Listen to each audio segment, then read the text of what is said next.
Salutare și bine v-am găsit pe canalul FV Blog. În videoclipul acesta voi deschide mai multe pachete cu electronice, printre care unul mai voluminos. Abia a încăput în cadru. Să îl despachetăm. Avem două foi, fiind practic un fel de inventar al componentelor din acest pachet. Se pare că există o cutie mai mică în interior. Haideți să o deschidem și pe aceasta. Probabil s-au gândit să protejeze mai bine produsele în cazul în care pachetul este trântit de curier. Avem mai multe punguțe zip. Aceasta neagră este o carcasă. Niște foi tip ațipild cu detalii despre produs. Codul produsului pe TME STZ1W. Producătorul se numește Cradex. Să dezlipim foile acestea. 4 șuruburi de prindere și cele două panouri din față și spate. În filmare îți dă senzația că ar fi strâmbe, dar nu e așa. Chiar sunt drepte. Pentru pretențioși cred că se poate pune autocolant pe cele două panouri. Lățimea spațiului din interior e de aproximativ 18,5 cm, lungimea de aproximativ 19 cm. Să punem cele două panouri și capacul. Adâncimea este de aproximativ 7 cm. Cutia va fi folosită drept upgrade al cutiei sursei mele de laborator în comutație. Plus că mai avem nevoie de spațiu și pentru o funcție suplimentară a sursei. O să vedeți într-un video viitor. În această punguță zip avem două potențiometre stereo logaritmice de 10 kΩ de la serie pasiv. Să le scoatem de aici. Fiecare potențiometru este ambalat în alte mici pungi din plastic separate. Haideți să vedeți unul mai aproape.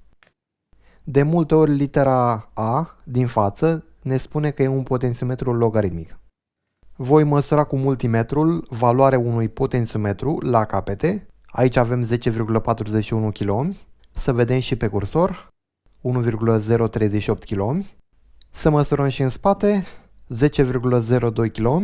Aici are mai puțin. Și pe cursor 1,044 kΩ. Să verificăm reglajul. Văd că pornește de la 1,5 ohmi. Pe la jumătate avem 1,22 kΩ.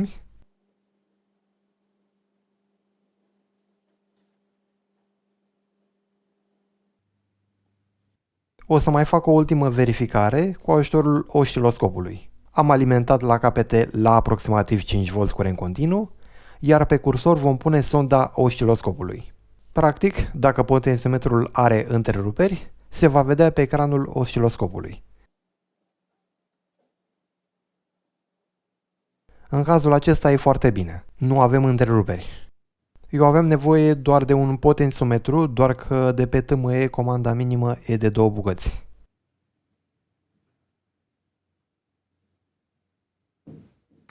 În următoarea pungă zip avem 10 bucăți diode Zener de 5,6V de la onsemi. Să le scoatem de aici.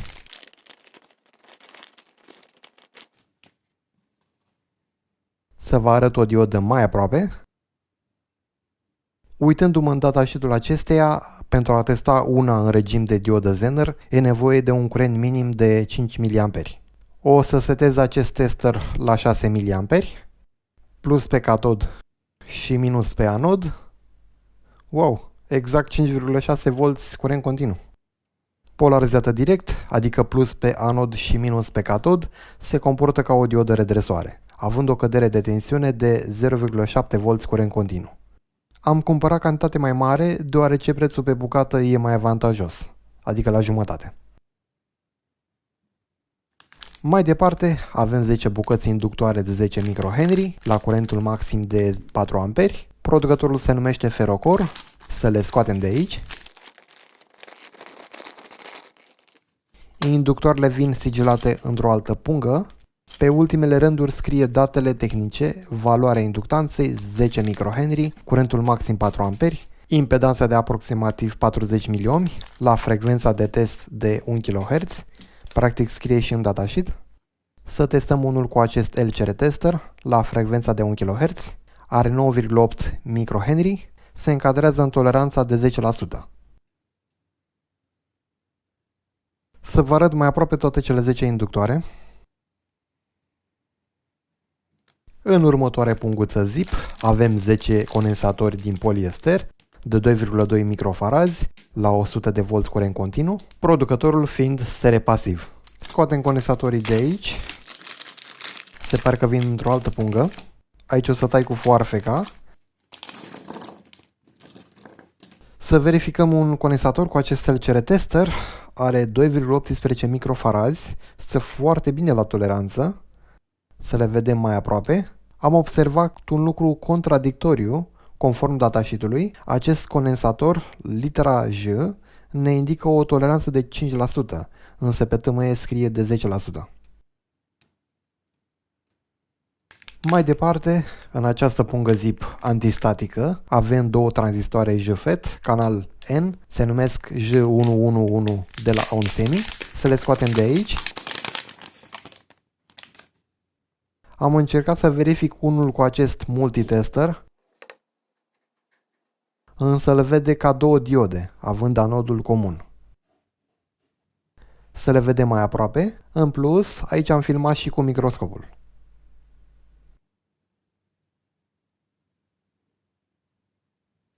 Într-o altă pungă antistatică avem două integrate TL084 de la Texas Instruments. Este un amplificator operațional cu 4 canale în aceeași capsulă. Să le scoatem din această pungă. Urmează pe viitor să fac un generator de semnal cu un asemenea integrat. Acestea sunt integratele. Terminalele par a fi puțin oxidate, poate mi se pare mie.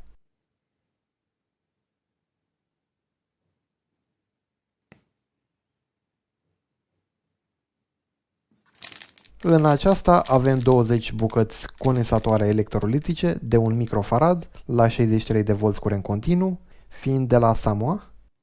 Să le scoatem de aici. Se pare că vin în alte două pungulițe, grupate câte 10.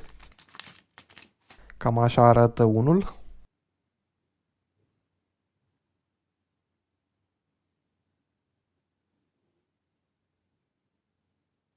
Să măsurăm un condensator. Are aproximativ 853 nanofarazi. Se încadrează în toleranța de 20%, iar rezistența internă echivalentă de 9,3 ohmi. E bună, fiind normală pentru condensatoare electrolitice de valoare foarte mică a capacității. În următoarea pungă zip avem 10 condensatoare electrolitice de 100 de microfarazi la 35 de volți de la Vishai. Hai să vedem condensatoarele. Cam acestea sunt. Să scoatem unul pentru a-l măsura. Capacitatea e de 82 microfarazi, se încadrează la limită în toleranța de 20%, iar SR-ul e bun, de aproape jumătate de ohm.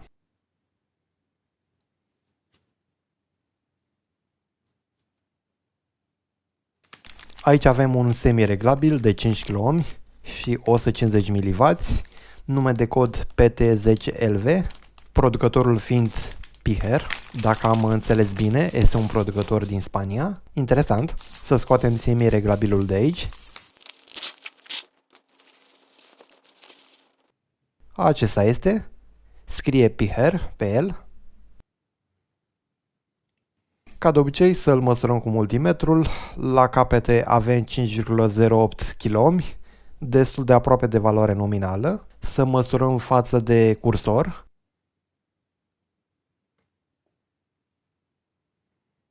Are o valoare foarte bună la minim.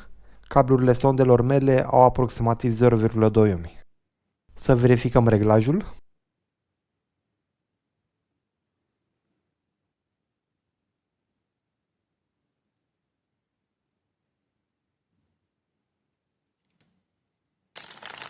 În următoarea pungă zip avem tot un semi-reglabil de la același producător, însă valoarea lui e de 25 kΩ. Să verificăm direct reglajul. Acesta e de 23,5 kΩ la maxim, mai puțin cu 1,5 kΩ față de valoarea nominală, dar se încadrează în toleranța de 20%.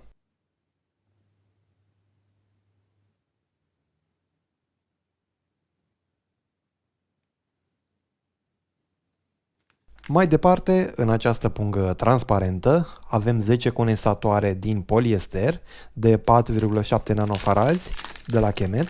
Cam așa arată condensatoarele. Litera K ne indică faptul că au o toleranță de 10%.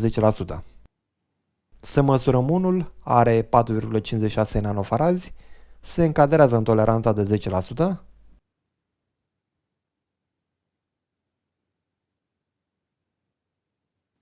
În această pungă avem tot condensatoare din poliester, tot de la Chemet. Sunt de 6,8 nanofarazi. Să le scoatem de aici. Să luăm unul pentru a îl măsura. Are 6,68 nanofarazi, destul de aproape de valoare nominală.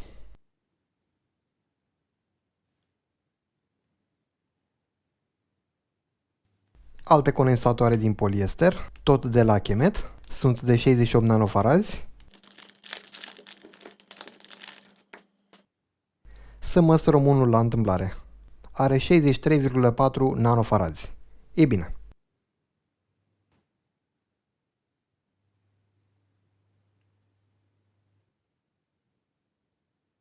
Din nou condensatoare din poliester, același producător Chemet.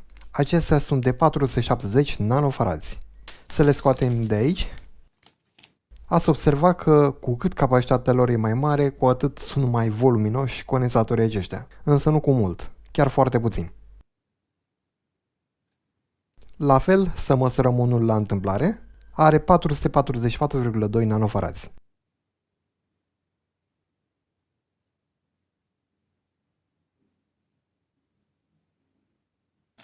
Și cred că acestea sunt ultimele condensatoare din poliester, tot de la Chemet. Sunt de 680 nanofarazi, să le scoatem de aici.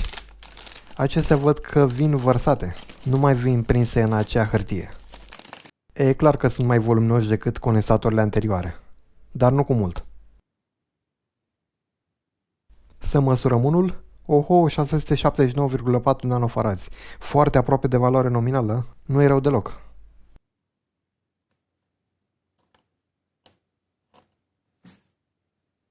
În continuare avem alte condensatoare, doar că ceramice, în capsulă SMD, fiind tip MLCC, prescurtare din engleză de la Multilayer Ceramic Capacitor. Cele de față sunt de 680 nanofarazi la 50 de volți, iar producătorul fiind Chemet. Codul capsulei SMD este 0805. O să atașez un tabel cu dimensiunile fiecărei capsule. Vin grupate în acest ambalaj în plastic transparent. O să desfacem unul pentru a îl măsura. Iar pentru a fi mai interactiv clipul, în colțul din stânga voi pune filmarea condensatorului cu microscopul, iar în colțul din dreapta, calculul privind toleranța în funcție de capacitate. Hai să vedem cât are. 624,6 nanofarazi. Se încadrează în limita de jos. În următoarea pungă zip avem tot condensatoare ceramice în capsulă SMD tip MLCC. Sunt de 1 microfarad la 50 de volți, iar fabricantul fiind Murata. Ce denumire! Iar codul capsulei SMD este 0603. Văd că acestea vin grupate în acest ambalaj din carton. Să luăm unul de aici. Are 868,8 nanofarazi. Alte condensatoare ceramice, tot în capsulă SMD tip MLCC. Sunt de 1 microfarad la 50 de volți. Iar de data aceasta am luat unele de la Samsung. Codul capsulei este 0805. Condensatoarele vin ambalate în acest plastic transparent. Să măsurăm un condensator la întâmplare. Acesta are 939-940 nanofarazi, fiind foarte aproape de valoare nominală. Următoarele condensatoare ceramice, în capsulă SMD, tip MLCC, sunt de 2,2 microfarazi la 50 de volți, de la Murata. Codul capsulei este 0603. Acestea sunt. Hai să măsurăm unul. Are 1,93 microfarazi. Hopa, a zburat condensatorul. Hai că până la urmă l-am găsit. Am crezut că l-am pierdut de tot. Are 1,94 microfarazi, deci puțin în afara toleranței de 10%. Alte condensatoare ceramice tip MLCC sunt tot de 2,2 microfarazi la 50 de volți, doar că în capsulă 0805, iar producătorul fiind Samsung. Acestea sunt. Hai să măsurăm unul, are 2 microfarazi, este bine. Din nou condensatoare ceramice, acestea sunt de 4,7 microfarazi în capsulă 0603 de la Samsung. Să le scoatem din această pungă.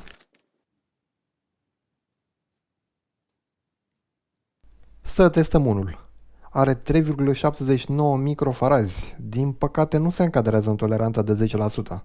Este sub valoarea minimă. Sunt dezamăgit. În sfârșit, ultimele condensatoare ceramice, tot tip MLCC, tot valoare de 4,7 microfarazi, numai că în capsulă 0805. Să le desfacem de aici. Acestea sunt. Ia să vedem ce valoare are unul. 3,59 microfarazi. Nici ăsta nu se încadrează în 10% toleranță. Mai departe, vom deschide un pachet cu produse cumpărate de pe AliExpress. Se pare că aici au reușit cumva să pună toate produsele într-un singur pachet. O să le desfacem pe rând. Luăm primul pachet alb, să tăiem cu foarfeca cât mai aproape de margine. Avem niște conectori. Sunt conectori USB-C cu această prindere de panou. Sunt conectori USB-C cu 4 pini. Unul va fi folosit pentru a readuce la viață un dispozitiv portabil tip card reader. La cât au costat conectorii aceștia, chiar nu arată rău deloc. Următorul pachet, de culoare galbenă, să vedem ce avem aici. Da, e un modul de amplificare audio.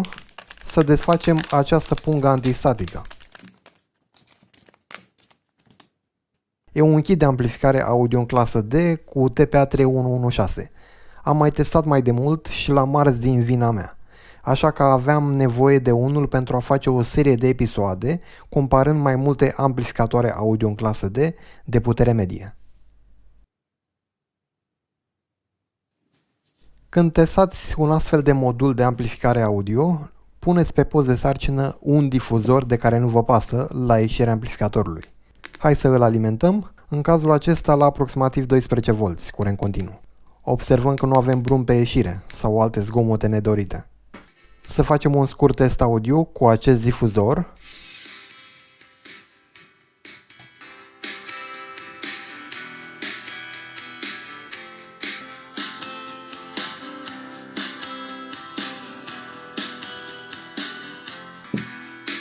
Deci e bine. În acest caz pot face un test cu muzică pe o boxă corespunzătoare.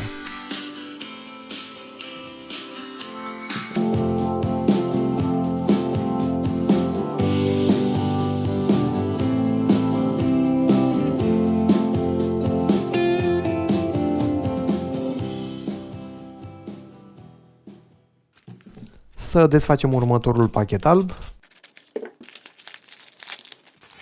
Parafin inductor tip SMD.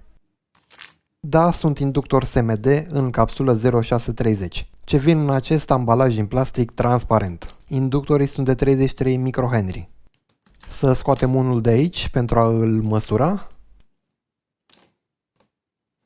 Are 34,6 microhenry. E bine, conform AliExpress, toleranța acestor inductoare este de 20%. La toate inductoarele am măsurat la 1 kHz în loc de 100 de kHz, cum ne este indicat pe AliExpress. Un alt pachet alb. Para fi tot inductoare tip SMD, doar că într-o altă capsulă. Stați că sunt două pungi zip.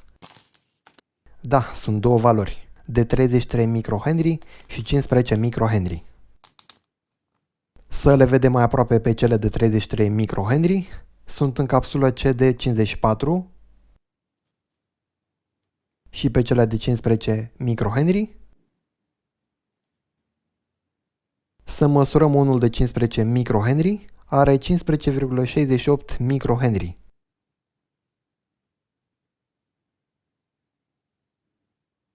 Să măsurăm și unul de 33 microhenry, are 33,25 microhenry. Nu e rău deloc.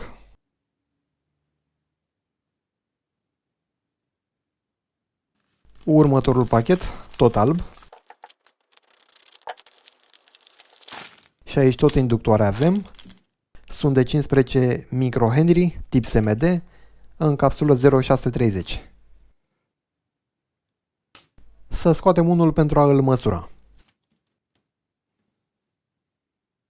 Are 14 microhenry. E bine, ne este specificat totuși că inductoarele acestea au o toleranță de 20%. Alt pachet, tot alb. Ăsta văd că e mai umflat nițel.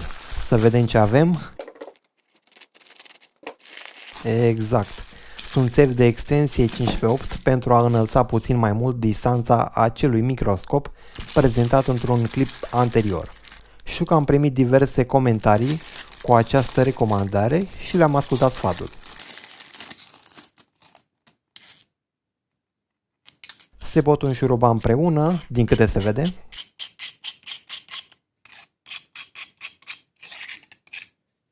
Înălțimea fără acel filet e de 67,3 mm, iar cu filet de 76 mm. Grosimea de 20 mm. Să testăm aceste țevi pentru prelungirea înălțimii acestui microscop. Deșurubăm acest suport.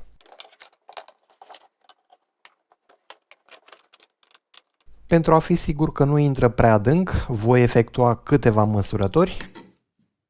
E la limită, 1 mm mai aveam și atingea de partea de jos a suportului. Să introducem țeava de extensie.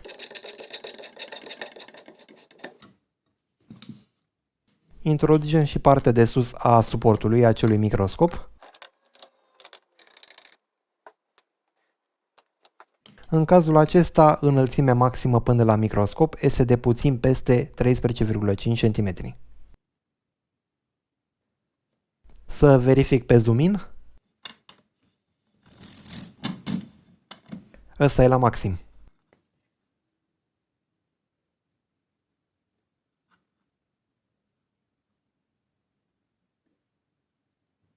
Iar acum pe zoom out. Am îndepărtat la maxim.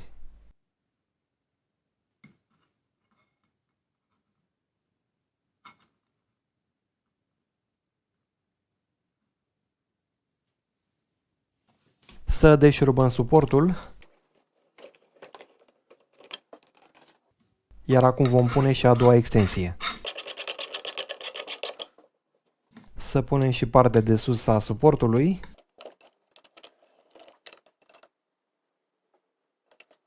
Cu a doua extensie, înălțimea maximă până la microscop este de aproximativ 20,5 cm. Să verificăm și în cazul acesta, cu două extensii, pe zoom in, e apropiat la maxim.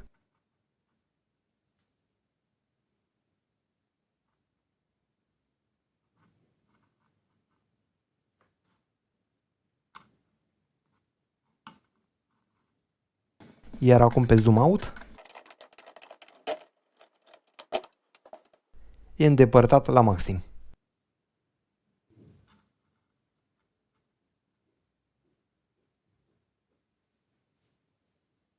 Iar acum, pentru a face o comparație, să vedem și fără acele două țevi de extensie. Acum e pe zoom out, adică îndepărtat la maxim. Vedeți că e destul de nasol fără acele două țevi de extensie. Mulțumesc încă o dată celor care mi-au recomandat. Să vedem ce avem în următorul pachet alb. Am zis eu că nu cumpăr de regulă componente active de pe AliExpress. De data aceasta mi-am încălcat regula. Am zis ca să fac o altă excepție. Sunt diode Schottky de 3 A la 40 de V. Să le scoatem de aici, pe toate cele 20 de bucăți. La prima vedere nu arată rău. Să le măsurăm cu acest multimetru. trebuie să avem o cădere de tensiune mică, conform unei diode Schottky. 221 mV, următoarea 219 mV, hai încă o diodă, 228 mV. Oricum, căderea de tensiune se va mări odată cu creșterea curentului. Vom vedea asta în testul următor. Să luăm o diodă de aici pentru a face un test. Voi verifica în sarcină căderea de tensiune pe dioda Schottky. Am pus sarcina mea variabilă în dreapta, iar cu multimetrul vom măsura căderea de tensiune pe diodă. Să pornim electronic loaderul. La puțin peste 500 mA avem o cădere de tensiune pe diodă de aproximativ 400 mV.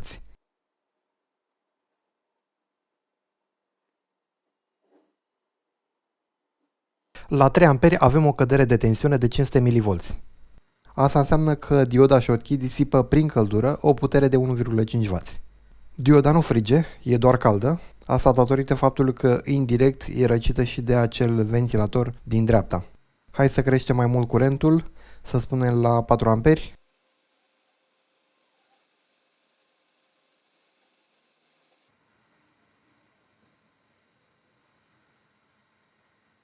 Nu frige, e bine. Un test relevant ar fi fost să testez cu un curve tracer pentru a vedea dacă respectă caracteristicile acelei componente. În cazul acesta, o diodă Schottky. Din păcate nu am un asemenea aparat. În sfârșit, ultimul pachet. Să vedem ce avem aici. O seringă. Oare cu ce? Da, e o seringă ce conține o pastă din argint adezivă pentru a repara trasee întrerupte de pe PCB ale tastaturii, ca exemplu. Chiar am eu o tastatură, iar unele trasee nu mai funcționează. Inițial am crezut că nu o să mai o pot repara, însă de câteva luni am aflat de existența acestei metode. Ia să vedem ce e cu foaia asta. Sunt câteva instrucțiuni în engleză. Se pare că se poate repara și potențiometre, așa scrie aici. Dacă se poate cu adevărat, nu știu. Să vă arăt seringa mai aproape.